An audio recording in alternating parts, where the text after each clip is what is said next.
जय हिंद दोस्तों, आज की क्लासों में आप लोगों का स्वागत है। आज की क्लासों में हम लोग क्लास 10th के इतिहास के पहले चैप्टर यूरोप में राष्ट्रवाद, पहला चैप्टर हमारा क्या है, यूरोप में राष्ट्रवाद। इतिहास में 8 चैप्टर लेसन पढ़ना है। 8 लेसन का हम लोग पहले ऑब्जेक्टिव और बाद में उसका क्या पढ़ेंगे दोस्तों, सब्जेक्टिव क्वेश्चन पढ़ेंगे। क्या पढ़ेंगे, पहले ऑब्जेक्टिव और उसके बाद क्या पढ़ेंगे दोस्तों, सब्जेक्टिव, चैप्टर वाइज। एक दिन क्या होगा, पहले ऑब्जेक्टिव होगा और उसी चैप्टर का दूसरे दिन क्या कराएंगे, subjective question line by line कराएंगे और समझाते चलेंगे दोस्तों। चलिए दोस्तों, हम लोग बताते हैं यूरोप में राष्ट्रवाद शुरू करते हैं। जब इतिहास मेरा खत्म हो जाएगा तो हम लोग क्या स्टार्ट करेंगे, भूगोल को। चलिए दोस्तों, हम लोग शुरू करते हैं। पहला क्वेश्चन कहता है कि रक्त एवं लौह की नीति का अवलंबन किसने किया था। तो मेजिनी, ऑप्शन नंबर ए है मेजिनी, ऑप्शन नंबर बी है हिटलर, ऑप्शन नंबर सी है बिस्मार्क और ऑप्शन नंबर डी क्या है, विलियम फर्स्ट। तो किसने किए थे, तो दोस्तों बिस्मार्क ने क्या किए थे, रक्त एवं लौह का नीति का क्या थे, अवलंबन किए हुए थे दोस्तों। चलिए दूसरे क्वेश्चन की तरफ बढ़ते हैं बच्चों लोग। फ्रेडरिक फैक्ट की संधि कब हुई थी। तो फ्रेडरिक फैक्ट की संधि कब हुई थी दोस्तों, ऑप्शन नंबर ए कहता है 1864, ऑप्शन नंबर बी है 1866, ऑप्शन नंबर सी कहता है दोस्तों 1870, ऑप्शन नंबर डी है 1871। तो फ्रेडरिक फैक्ट की संधि कब हुई थी दोस्तों, 1871 ईस्वी में हुआ था। कितना ईस्वी में हुआ था, 1871 ईस्वी में हुआ था, फ्रेडरिक फैक्ट की संधि हुआ था दोस्तों। चलिए बच्चों, अगले क्वेश्चंस की तरफ बढ़ते हैं। अगला क्वेश्चन कहता है बच्चों कि वियना कांग्रेस कब हुआ था। वियना कांग्रेस कब हुआ था, 1815, 1818, 1820, 1848, कब हुआ था। तो बच्चों लोग कब हुआ था, इसमें ऑप्शन क्या हो जाएगा, तो 1815 में वियना कांग्रेस 1815 में हुआ था। चलिए अगले क्वेश्चंस की तरफ बढ़ते हैं। 4 नंबर क्वेश्चन की तरफ बढ़ते हैं बच्चों लोग। 4 नंबर क्वेश्चन कहता है कि मार्टिन लूथर कौन थे। मार्टिन लूथर कौन थे, तो ऑप्शन नंबर ए है दार्शनिक, या ऑप्शन नंबर बी है राजनीतिज्ञ, ऑप्शन नंबर सी धर्म सुधारक और ऑप्शन नंबर डी है समाज सुधारक। तो मार्टिन लूथर किंग क्या थे, ऑप्शन नंबर डी क्या है, मार्टिन लूथर किंग क्या थे, समाज सुधारक थे।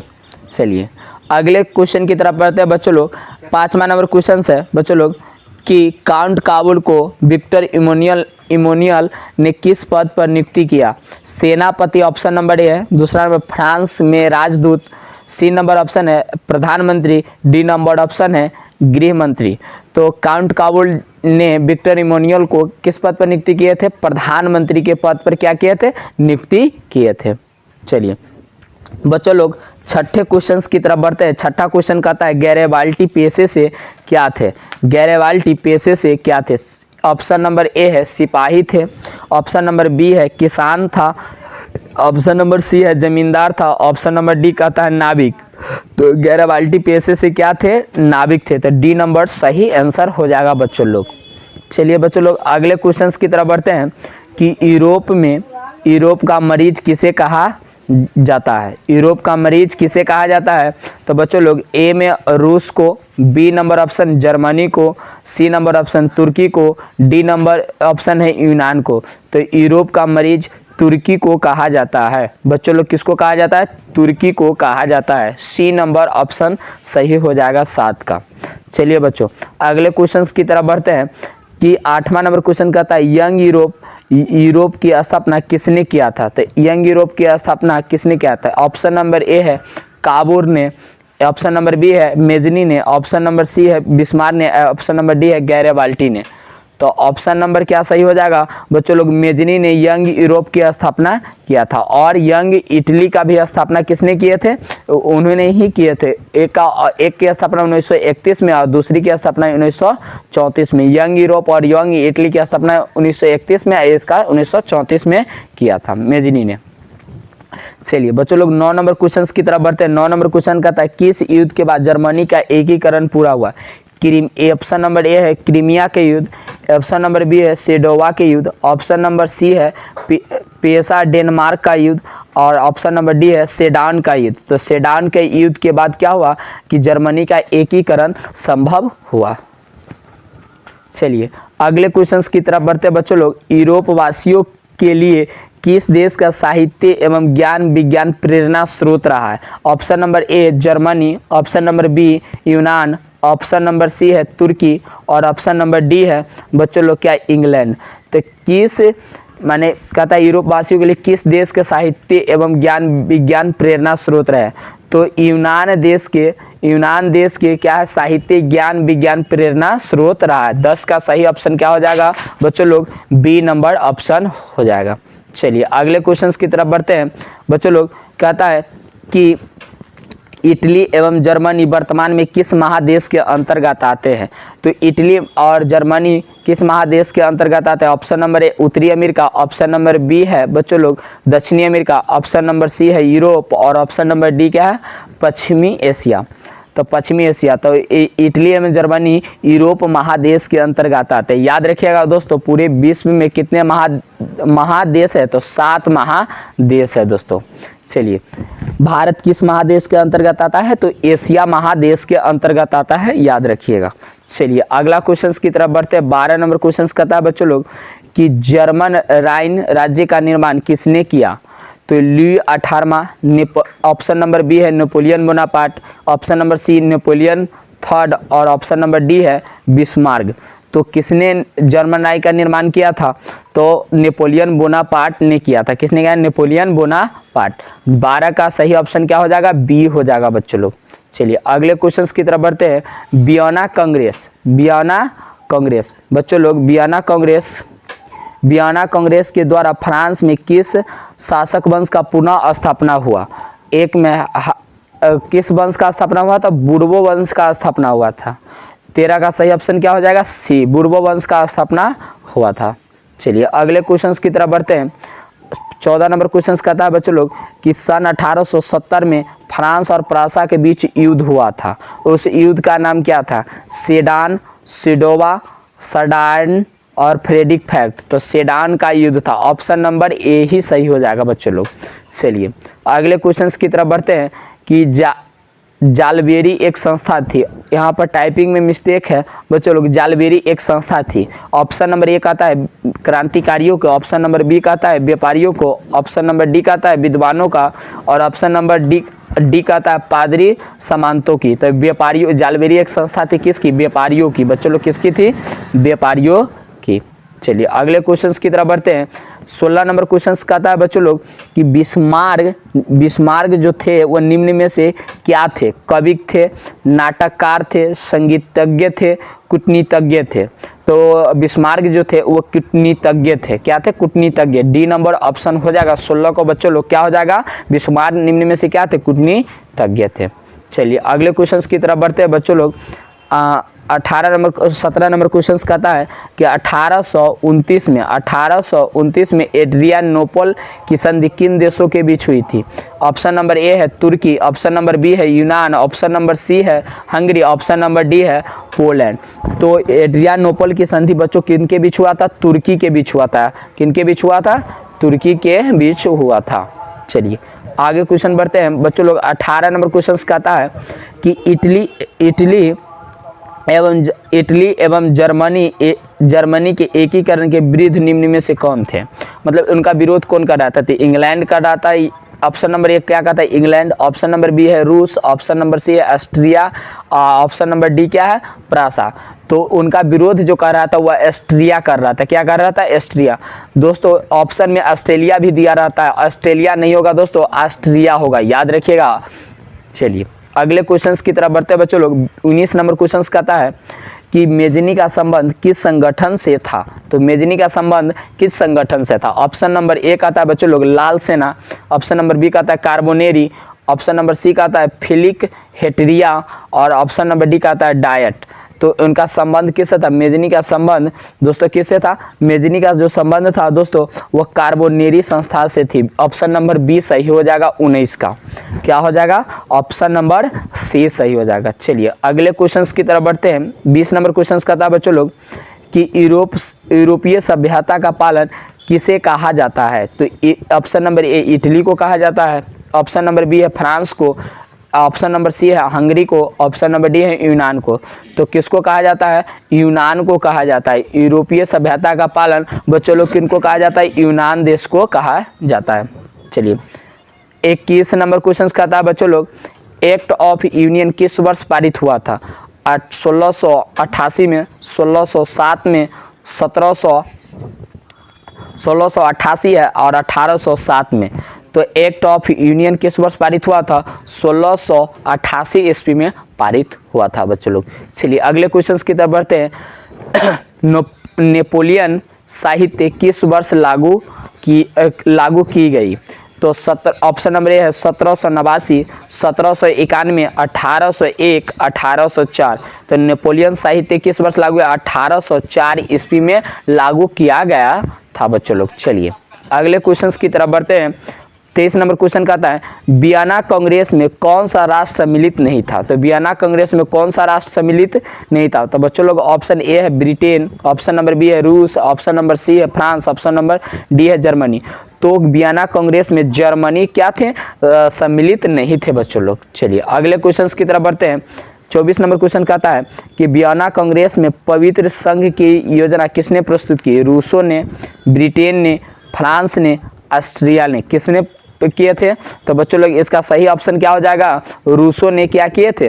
प्रस्तुत किए थे, सामने रखा था। चलिए बच्चों लोग अगले क्वेश्चन की तरफ पढ़ते हैं कि यंग इटली के संस्थापक कौन थे? तो बच्चों लोग अभी हम बताए थे, इस पहले क्वेश्चन आया भी हुआ था, किसने किए थे? मेजनी ने किए थे। ऑप्शन नंबर सी सही हो जाएगा 25 का। चलिए बच्चों अगले क्वेश्चन की तरफ बढ़ते हैं। जर्मनी का एकीकरण के लिए बिस्मार्क ने कितने युद्ध किए? एक युद्ध किए, दो किए, तीन किए या चार किए? कितने युद्ध किए थे? तो दोस्तों ये आपको याद होना चाहिए, 3 युद्ध किए थे। जर्मनी के एकीकरण के लिए बिस्मार्क ने कितने युद्ध किए थे? 3 युद्ध किए थे। चलिए अगले क्वेश्चन की तरफ बढ़ते हैं। जालवेरी की स्थापना किस राज्य ने की थी? तो परासा किया था, या ऑस्ट्रिया किया था, या सिडिनिया किया था, या फ्रांस किया था? तो परासा ने किया था। किसने किया था बच्चों लोग? परासा। 27 का सही ऑप्शन क्या हो जाएगा? ए हो जाएगा। चलिए 28 नंबर क्वेश्चन की तरफ बढ़ते हैं। यूनान के स्वतंत्रता संग्राम में किसकी पराजय हुई? तो रूसों की हुई, तुर्की की हुई, यूनान की हुई, फ्रांस की हुई थी। किसकी हुई थी? तुर्की का हुआ था। किसका हुआ था बच्चों लोग? तुर्की का हुआ था। चलिए अगले क्वेश्चन की तरफ बढ़ते हैं। 29 नंबर क्वेश्चन कहता है 1789 में फ्रांसीसी क्रांति के समय वहाँ के किस राजवंश का शासन था? तो किस राजवंश का शासक था बच्चों लोग? तो वह बुर्बो राजवंश का क्या था? 1789 जब फ्रांसीसी क्रांति हुआ तो बच्चों लोग बुर्बो वंश का वहां पर क्या था? शासन था। चलिए अगले क्वेश्चन की तरफ बढ़ते। 30 नंबर क्वेश्चन का था बच्चों, हंगरी की भाषा क्या थी? तो हंगरी की भाषा मैगियार था। हंगरी की भाषा क्या थी बच्चों लोग? मैगियार था। चलिए अगले क्वेश्चन की तरफ बढ़ते हैं। मारी आन किस देश के राष्ट्रवाद की प्रतीक है? तो वह किस देश के राष्ट्रवाद का प्रतीक है? फ्रांस का। किसका है दोस्तों? फ्रांस का है। चलिए अगले क्वेश्चन की तरफ बढ़ते हैं। 32 नंबर, कार्बोनेरी की स्थापना किस वर्ष हुई थी? तो कार्बोनेरी की स्थापना 1810 ईस्वी में हुआ था। कार्बोनेरी की स्थापना बच्चों लोग कब हुआ था? 1810 ईस्वी में हुआ था। चलिए अगले क्वेश्चन की तरफ बढ़ते हैं। चार्टिस्ट आंदोलन कहाँ संपन्न हुए? तो चार्टिस्ट आंदोलन कहाँ संपन्न हुए थे? इंग्लैंड में हुए थे बच्चों लोग। कहाँ पर संपन्न हुआ था? इंग्लैंड में। कहाँ पर संपन्न हुआ था बच्चों लोग? इंग्लैंड में हुआ था।